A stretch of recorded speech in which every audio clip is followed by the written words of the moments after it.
The two-time reigning America East champion Albany Great Danes are the final team in our women's basketball previews as the #1 pick in the coaches poll.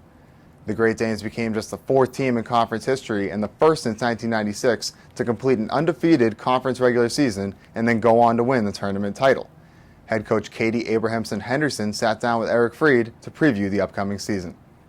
Joined now by the head coach, and she did not want me to say this, of the two-time defending America East champion Albany Great Danes, Katie Abrahamson-Henderson. Coach Abe, well, that bullseye, we always talk about that it's always big, and it's a little bit bigger after going 16-0 last year. And I think a lot of people look at it and it's like, well, what are they going to do without Ebony Henry and Julie Forster? But you've got on that next page some pretty interesting players that are going to be among the very best in the league. Yeah, obviously we're excited because it's like a new page and it's kind of new energy, new leadership, and obviously Sarah Royals is back. She's played and started for 2 years already for us as a point guard, and we got Teresa Richards and we got Megan Craig and we got a lot of players that played a lot of minutes. So obviously it's not going to be Eb and Julie, and everybody's not going to see that red hair flying in the wind anymore, getting those rebounds, but I'm sure Teresa will.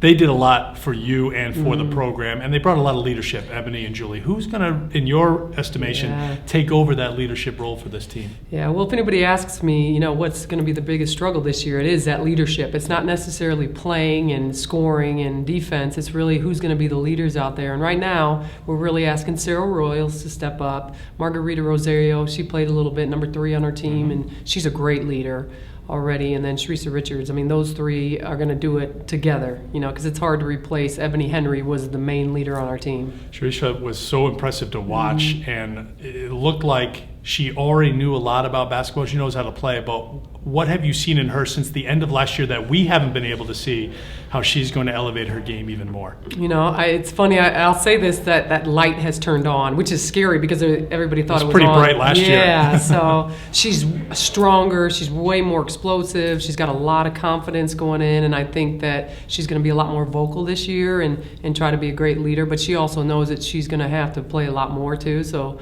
she's going to be on the floor a lot. So I think her fitness is even better. And she was pretty fit last year, but she's gotten, the look that Julie Forster has, the cut-up look, that's what she looks like now.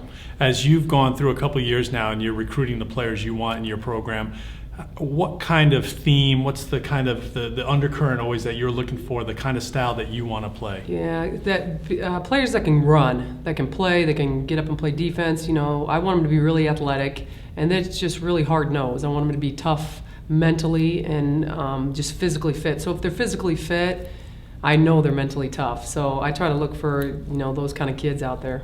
So you're into it now, and what's the first few weeks of the season look like once you get into it? Well, we're not really into it yet. I'm a big believer, and I want to make sure they're healthy at the end and not get hurt early. And so we do a lot of physical training, a lot of weight room workout, and make sure they're physically fit.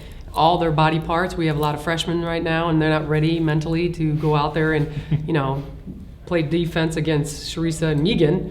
I mean, that's hard to do, and I worry about people getting injured too early. So I'm not a big believer in this more and early thing to get on the floor. And so we're going to just take our time. We're going to do it the same way and really start up and going probably October 15th. That's the normal date for us. But it's worked out pretty well in the past. So best of luck going forward in the future. Thank you. Coach Abe here with us, America East Tip-Off 2013.